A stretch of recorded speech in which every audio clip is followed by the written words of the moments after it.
Sponsored by Strategic Wealth Designers.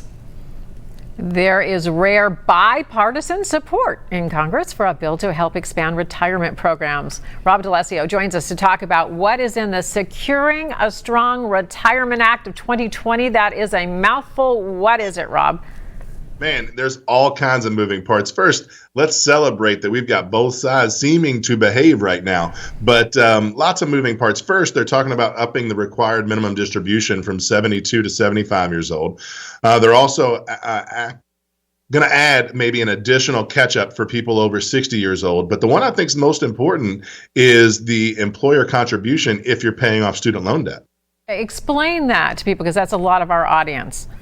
Yeah, that's a huge one, and I love it. And basically what it is when you get out of college and you've got student loan debt and then you go get your job, oftentimes you will delay starting your 401k because you want to pay off that debt, and there's nothing wrong with that. Well, now what this act says is that you'll pay off that debt, and then your employer will match what you are paying on that debt to your 401k so you can jumpstart your retirement savings. So I'm staring at someone right now over here. You can't afford not to hear this, Hey, Kyle. Rob, it's good to see you, my friend. Good advice. This is important stuff. Okay, so you talk to an advisor about it if you're not understanding. And the other thing, just really quickly, for people on the other end, so instead of having to start taking your 401k money little bits at a time at 70 and a half, you can maybe delay it until 75 for tax planning purposes is the other half of this, right?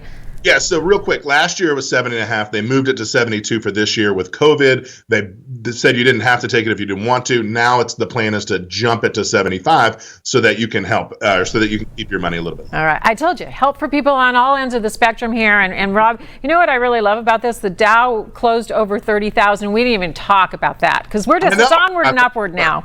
Thought we were. All right. Thanks, Rob. To learn more about this and other business-related news, go to local12.com/community.